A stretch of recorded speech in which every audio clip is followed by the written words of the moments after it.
বলতো না। একদিন বিকেলে মায়া বাগানে খেলা করছিল।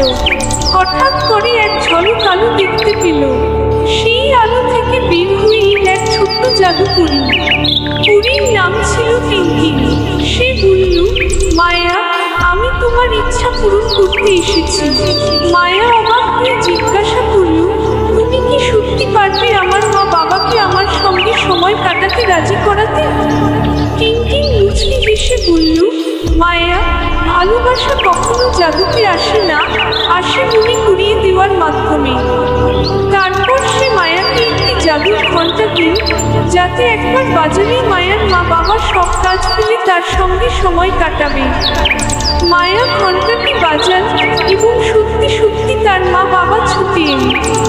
তারা হাসি মুখে বলল, আমরা ভুলে গিয়েছিলাম সময় দেওয়া কত জরুরি। সেদিন থেকে মায়ার ঘরে খুশি আর ভালোবাসা ফিরে এলো, আর টিনটিন উড়ে গেল